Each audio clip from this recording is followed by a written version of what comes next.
Well, most of us would like to look younger and feel healthier. You're like in your 20s. What are you talking about? You don't have gray hair like me. Well, okay, how to do that the natural way is strength and conditioning coach, our buddy Ray Wetterlin III.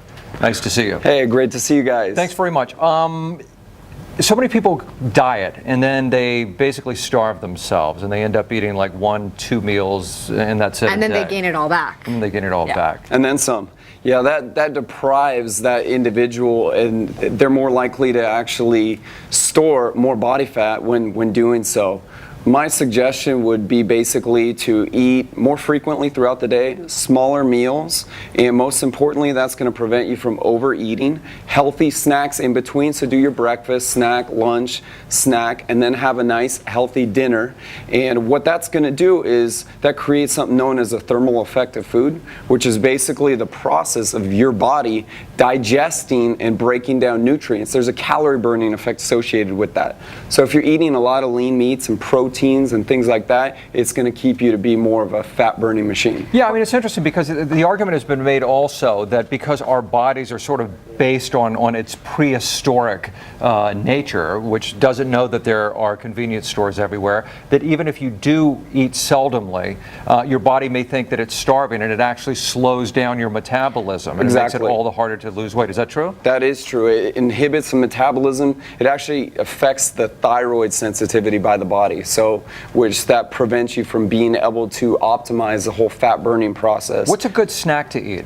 A good snack, I would say, I mean, that depends on what you're looking for, but a good Greek yogurt is awesome. You could do some trail mix, walnuts, almonds are also phenomenal snacks. You could do some dried fruit. Depends on what's going to be most convenient for you. Salad or celery with some almond butter or peanut butter is also really good. A good healthy gluten-free protein bar, Perfect Foods bar or Think Thin bars are also great. Or a nice little light protein shake. And Ray, you know what my problem is I work late or whatever, and then I go home or sometimes I end up eating dinner at 10 o'clock, 11 o'clock at night, and then going to bed, right? I know that's a no-no. What is sort of that cutoff time? I think a lot of people want to know. They should not be eating big meals or even snacks.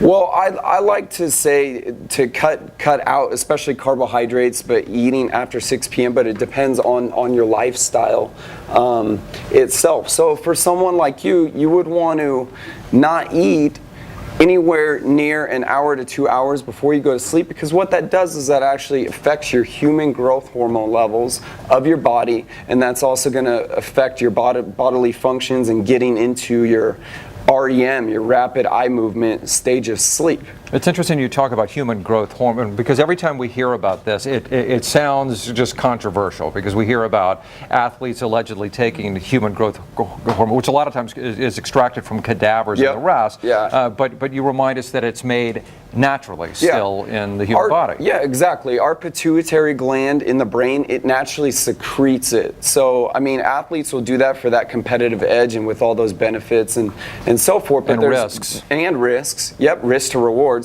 But there's definitely ways that we can produce it more naturally. And one of the ways is basically by doing strength training, interval training. I recommend almost every day of the week, 3 to 5 days a week, 30 to 60 minutes. You want to split that up between your strength as well as your cardiovascular exercise. But strength is going to be very crucial. Let's be honest here, Mark. Once we get over 30 years old, our strength starts to drop off 2% at a time.